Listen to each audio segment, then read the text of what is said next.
Como el incienso es la obra magna de Aurora Estrada y Ayala, fue publicada en 1925, es decir, que 2025 estaremos celebrando el centenario de esta magna obra. Pero, ¿quién fue Aurora Estrada y Ayala? Ella fue una escritora del posmodernismo. Nació en 1901 en Pueblo Viejo, provincia de Los Ríos. Sus ancestros le enseñaron el amor por la literatura y la lectura. Para seguir con este cometido, se fue a la ciudad de Guayaquil, donde estudió la primaria y la secundaria. Como siempre, la urbe es el centro de la cultura y de la educación. Más tarde, se iría a la ciudad de Quito para estudiar la universidad, algo novedoso ya que en la época la mujer no tenía derecho al estudio, y menos a nivel universitario. Este cambio se debe al gobierno de Eloy Alfaro. La vida literaria de Aurora Estrada y Ayala inicia desde muy joven. Publica en su ciudad natal, luego lo hará en la ciudad de Guayaquil, Cuenca, Quito. Ganará muchos certámenes importantes de la época. Será nombrada la reina del verso, recibirá la flor natural de lira de oro, la medalla de oro en el círculo o atalaya. Esto va a estar acompañado de un interés por la vida cultural de la ciudad, en especial en Guayaquil, donde va a fomentar la cultura, el arte, la poesía. En esta fundará la revista Proteo, donde va a hacer publicaciones de importantes poetas de la época. Por el año cuando nació, va a pertenecer al movimiento modernista y luego al posmodernista. Recordemos que el modernismo en el Ecuador va a tender a la búsqueda del arte por el arte, de la musicalidad, de la belleza. Aurora Estrada y Ayala va a escribir en sonetos en su primer texto. El modernismo en Latinoamérica va a ser un movimiento muy importante porque le va a dar identidad, es la búsqueda de la propia voz latinoamericana, ya no con relación a la copia o a la refracción de lo que era el crear de Europa, especialmente de España. Esta cédula de identidad que busca Latinoamérica con su propia voz, su propio quehacer sobre la palabra, va a detenerse en dos voces, José Martí y Rubén Darío, quienes a través de sus escritos pensaron lo fundacional para las naciones latinoamericanas, tanto en lo cultural, creativo, como en lo ideológico, aunque en sus deseos no pudieron apartarse de lo decadentista tradicional y lo filtraron en lo anhelado como propio, ya que su lugar de enunciación así lo determinaba, es decir, se proyectaron como el sujeto intelectual, blanco, masculino, racional y vidente, imponiendo esos dispositivos de la presencia. Como conocemos, la poesía es el arte de potenciar los sentidos de las palabras. Es la creación que distancia lo conocido para ponderar rasgos antes no tomados en cuenta.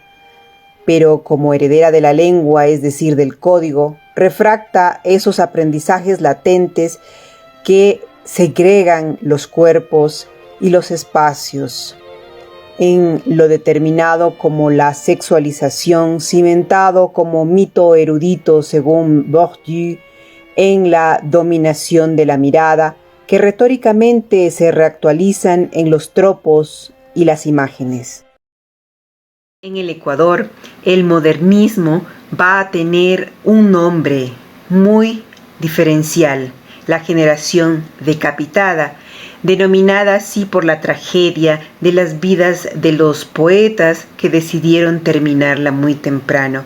Entre los destacados ejemplos que tenemos de esta generación está Humberto Fierro, Arturo Borja, Medardo Ángel Silva, Ernesto Noboa y Camaño. Se denomina la generación decapitada gracias al aporte de Raúl Andrade.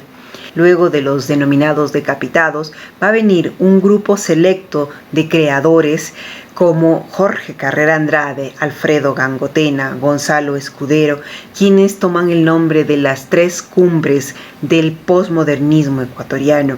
Sin embargo, según Hernán Rodríguez Castelo, en esta época la creación va a tener muchos adeptos, por lo tanto van a existir sin número de creadores. Sin embargo, no se los ha mencionado, entre ellos Miguel Ángel Zambrano, Miguel Ángel León, Wenceslao Pareja, José María Egas, Miguel Augusto Egas, cuyo seudónimo es o fue Umayo. Entre estas, la figura de Aurora Estrada y Ayala, la mujer pionera en lo que es la literatura escrita por mujeres, con una tendencia diferencial, de ruptura, de cambio. Por tradición, la figura femenina ha sido creada como una representación a partir de una concepción o una focalización masculina, es decir, a partir de un sujeto que se denomina presencia y que crea al resto como objetos, ya sea bellos, objetos estéticos, para su deleite. En este caso, la representación femenina ha seguido ese parámetro como herencia del siglo XVIII, del siglo XIX. La figura femenina ha sido encasillada en dos marcos, aquella que corresponde al ángel del hogar y a la de la mujer fatal. En el primero vamos a reconocer una determinada constitución en cuestión a su cuerpo. Este debía ser frágil, delicado, blanco, delgado, rubio, vaporoso, incluso va a estar muy próximo a la muerte. Según Jorge Camacho, esta personificación idealizada de la mujer va a tender a parecerse a la Mignon, es decir, un personaje creado por Goethe, donde la mujer estaba a punto de fallecer y era un poco andrógina. Entonces, este personaje casi inexistente va a estar relacionado con lo idealizado, es decir, lo angelical, lo próximo a lo etéreo, y por eso se denominó el ángel del hogar. Tenía su propio espacio, en este caso su territorio era la casa cerrada, protegida. Sí, es una forma de divinizar la representación femenina. Sin embargo, si leemos el trasfondo, esto significaba que no podía cambiar de espacios, no podía salir a lo público, no podía participar en lo que es la política, la ideología, la discusión, el pensamiento, la producción literaria o artística. La otra representación, que era el demonio, tiene su herencia en la tradición greco-romana, en la tradición antigua, donde las culturas matriarcales fueron concebidas como algo negativo. Entonces, su relación o proximidad con la tierra, con los saberes ancestrales más relacionados con las hierbas, con lo oscuro, va a tener una connotación negativa. Entonces, en la Edad Media, recordemos que se lo va a relacionar con la idea de la bruja, de lo feo, de lo malvado, ¿sí? Cuya herencia va a relacionarse con lo religioso luego para dar como origen a la mujer fatal, ¿sí? Estas dos tropologías o representaciones no van a ser concebidas como la realidad, es decir, va a haber una discordancia entre lo que era la mujer real y la mujer idealizada a partir de una focalización masculina. Esta constitución, sin embargo, va a incidir en aquello que se quería educar en la figura femenina. Es decir, en la época se va a crear esta mujer idealizada como el etos real la forma innata de la esencia femenina que se quería dar a todas las jóvenes que debían ser educadas para esa constitución. Si analizamos la literatura de la época, vamos a reconocer cómo las heroínas van a obedecer a este esquema de mujer idealizada. Sin embargo, en la época modernista, muchas de las mujeres que trataron de romper estos tabúes, estos esquemas proyectados desde una visión sexualizada, van a proponer otra forma de crear, otra forma de pensar el tropo femenino. Ese es el gran aporte de Aurora Estrada y Ayala como representante de la creación literaria de mujeres. Ella va a romper con estos esquemas, estos tropos que se habían generalizado en la época. Primero, ella va a crearse como un sujeto femenino activo que va a hablar, a mirar, a pensar. Luego va a discutir temas de la existencia humana en general. Luego va a proponer una forma de ser humano donde no va a existir una dicotomía, donde el ser humano no va a ser un complemento, sino que va a ser un par. Ambos van a tener lo femenino y lo masculino. Se van a compaginar. No va a ser un espejo de ese otro para formar una unidad, sino que va a concebirse como la relación siempre en comunicación de dos entidades. Volvamos al como el incienso de Aurora Estrada y Ayala. En ella tenemos que considerar que se publicaron dos textos. El otro es bajo el título de Bajo la mirada de Dios. ¿Cuál es la diferencia entre ambos? Es la intención. El uno está dedicado para una proyección hacia sí, hacia lo que es la reflexión, el cambio de un sujeto pasivo a un sujeto activo, es decir, la mujer pasa de objeto a ser sujeto. Esto lo va a incidir en el segundo libro, Bajo la mirada de Dios, donde se va a dirigir a su amado, que en este caso toma el nombre de su esposo, y va a elegir hablar desde un yo activo como mujer que va a sentir una pasión, un deseo, y donde va a proyectar esta ideología que había mencionado, ya no de un complemento, sino de un diálogo de pares. Asimismo, en el primer texto, si nosotros nos detenemos en cada uno de los poemas, va a haber una reflexión existencial, una reflexión sobre lo que es el ser humano, lo que es el crear, el ser poeta, algo que estaba vedado para la mujer, ya que ella no tenía el derecho de crear, de pensar. Este deseo por demostrar la pasión por el conocimiento que está tanto en el hombre como en la mujer, ya que no es nada sexualizado, lo va a refractar en el poema Actitud, justamente en la segunda estrofa de este soneto. Escuchemos. Por más que sor ternura interponga su mano, mi gran sed de saber no logrará apagar, pues las rutas azules que llevan al arcano son las áurecas claves para mi interrogar. Dos cosas hay que denotar en este poema, en esta forma nueva de poetizar desde una voz femenina. Es la de constituirse como sujeto activo y la de disponer el deseo de pensar, es decir, el manifestar que es un ser pensante que va a reflexionar sobre lo que es la creación y la esencia o la existencia del ser humano en sí, sin ninguna sexualización. Entonces, aquí vamos a sentir dos elementos importantes. El cambio de un sujeto femenino de pasivo, es decir, de un objeto visto estético, a un sujeto que piensa, que actúa, que indica una necesidad de conocimiento.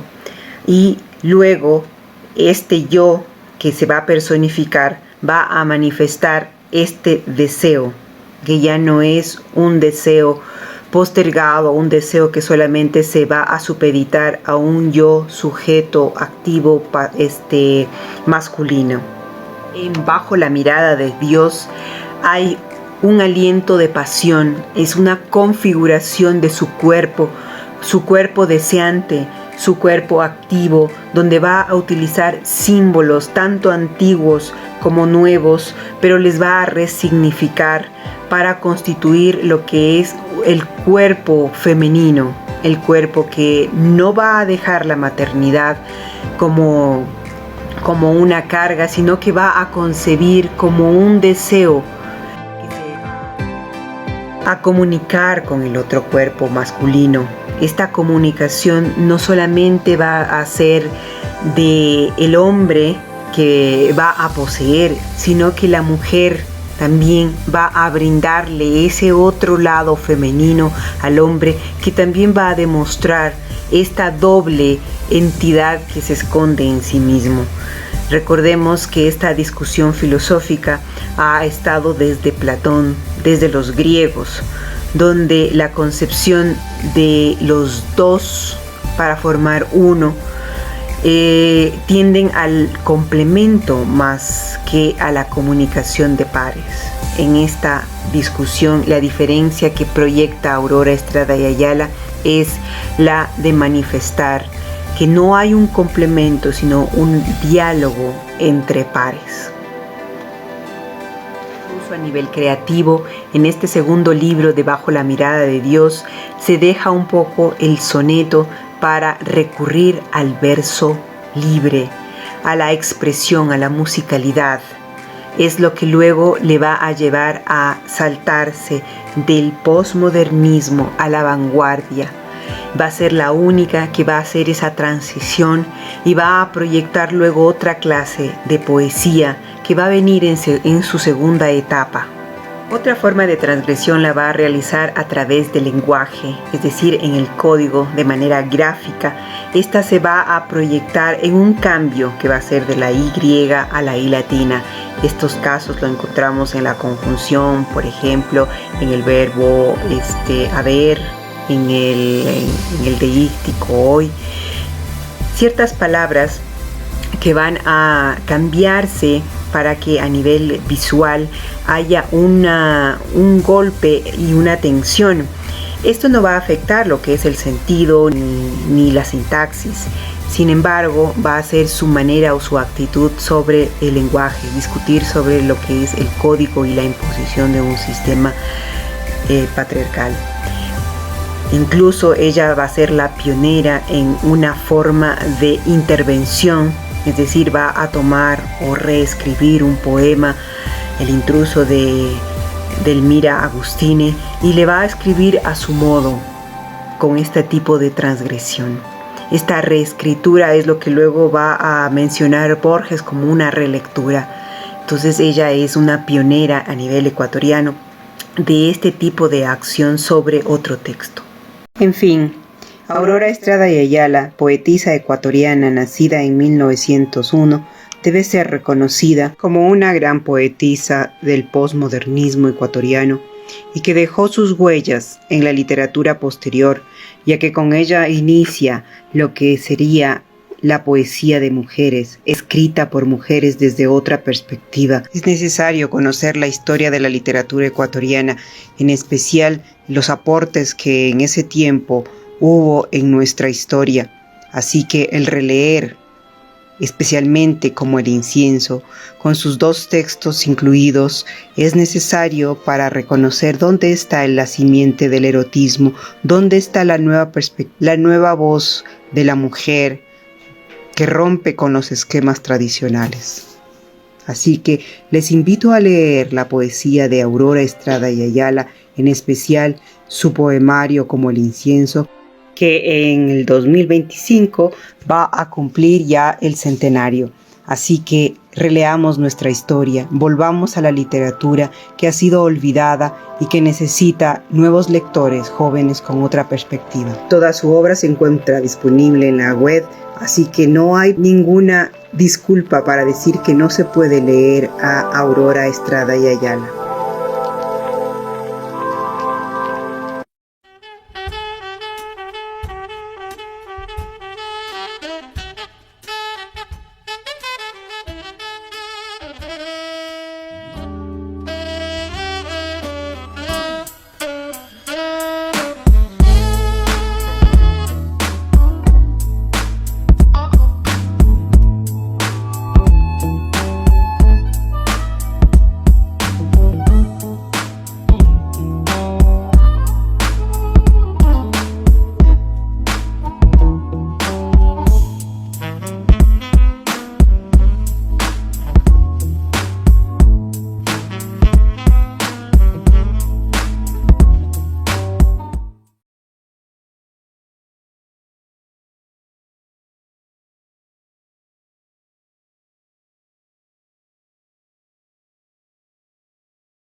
Su propio quehacer sobre la palabra,